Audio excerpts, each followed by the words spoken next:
What's up, family? How y'all doing today, man? Good? Good, bro. We out here by the water just chilling, bro. Today I want to talk about dreams. So last night I had a dream and it was kind of strange.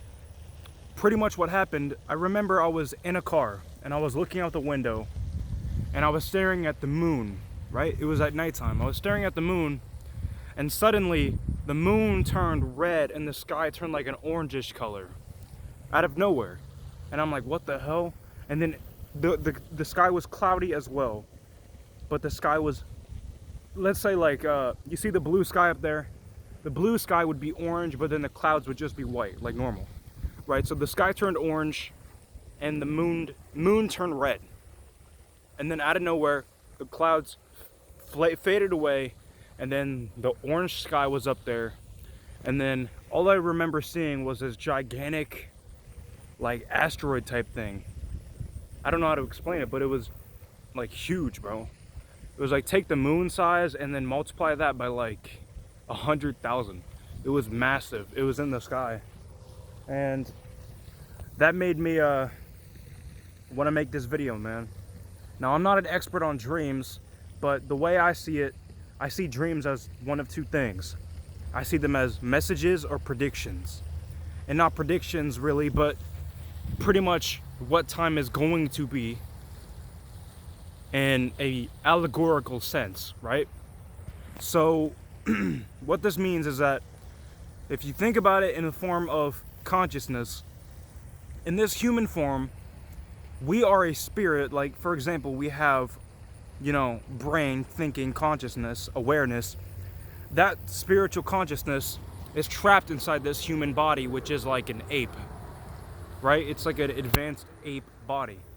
So when you sleep and when you dream, your spirit literally leaves the body and goes into higher dimensions, and your dreams is a reality that you create along with the universe.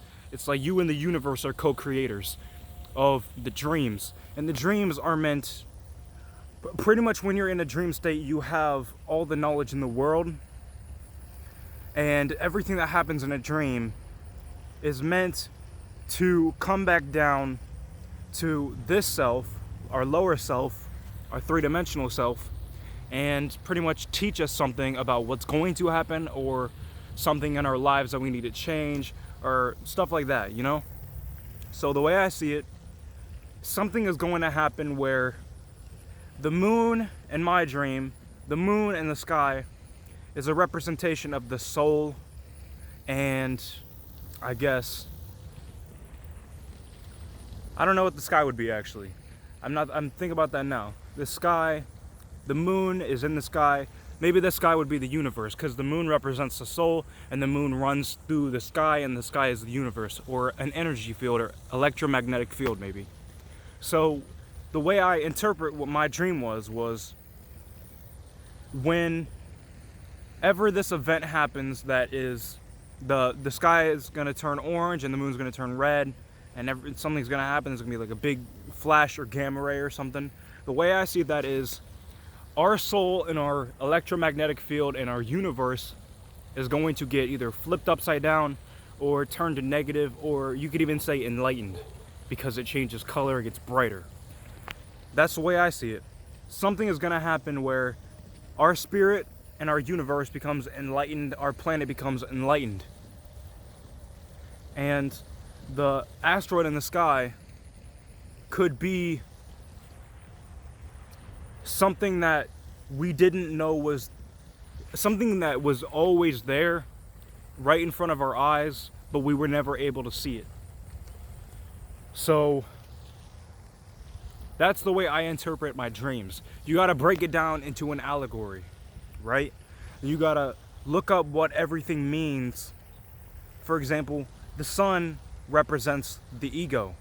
The sun represents the human body. So for example, if something happened in my dream with the sun, then that would be something with my human body, or something along that line, or my ego, something in that line of interpretation.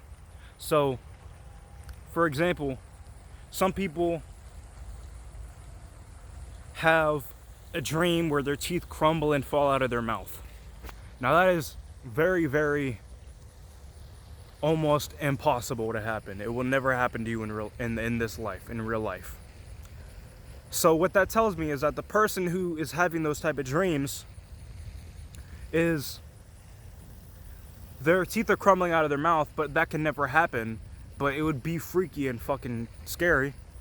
That tells me that they have fear in their life that is, it's like a phobia. It's irrational fear. So you got to see it like that. And some people have dreams of falling or drowning.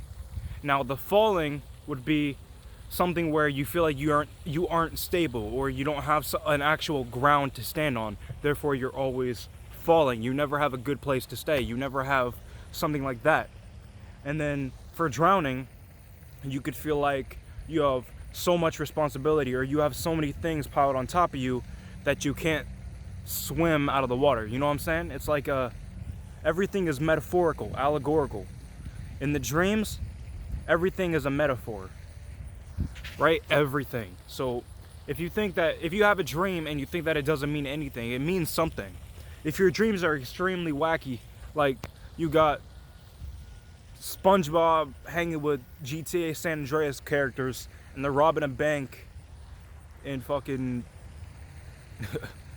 Skyrim or something. Things like that tells you that your mind is too, focused on too many things at the same time. It's all over the place. Your mind is fucked up pretty much.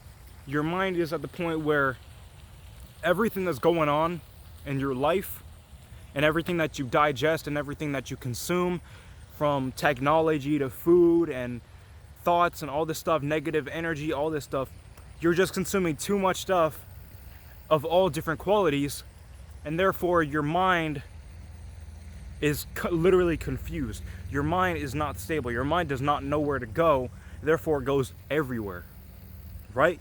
So it's all within the metaphors. You got to understand the spiritual and the physical, because dreams are all spiritual. Dreams are in the higher plane, the fourth dimension. That's why people can lucid dream and people can astral project. They can gain control of those dreams and literally create the dream, like manifest anything. They can create anything with just a thought. If you think about it, in our normal life, we can create any thought we want. We can imagine anything. So when we're in the higher dimensions, those things we imagine is the reality we see.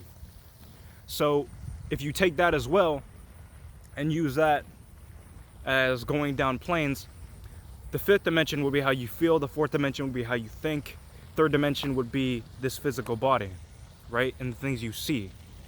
So if I have a thought in the fourth dimension, or I'll say it like this, if I have a feeling in the fifth dimension, I can bring it down and create a thought in the fourth dimension and bring that down and manifest it into this world, right? So everything that happens in your dreams is in some way already manifested in this world, but it's going to be in a different, physical way, because the fourth dimension is a reality that you can manipulate. It's not a actual reality with laws of physics, It's not a physical reality. So your dreams are pretty much the way that you or your higher mind interprets things that you already know, or things that is going to happen and stuff, because your higher self is pretty much omnipotent. Your higher self is like a god. Your higher self understands everything. That's why when you meditate, you can figure out answers for things that you didn't know in this physical world, because you're tapping into your higher self. Same thing when you sun gaze. Same thing when you do semen retention. All this stuff, you're tapping into your higher self or your godly self. So when you dream, you are your godly self. But when you dream, you're not even on the highest level. You have a level above that. You have a plane above that. And that's the one we can't really access with 100%. Fuck. That hurt. But my dream, I'm thinking it has something to do with the higher dimensional change on the world, like with the 21st of December, the shift that's supposedly going to happen, the gamma ray stuff. This could be an indication of that. And I had another dream last night, but I can't remember it. And if you can't remember it, that's usually another indicator of something that's going on in my mind. And I'm trying to figure that out as it goes. I'm gonna see if I have more dreams and see how that turns. And pretty much that's all I gotta say, man. I like to write my dreams down in a dream journal and, you know, try my best to remember them and apply them into the physical and learn from them. And I encourage you to do the same, all right? So that's all I gotta say today, man. Keep your dreams going, man. That's it, bro. Goodbye, family. Third eye. See you later.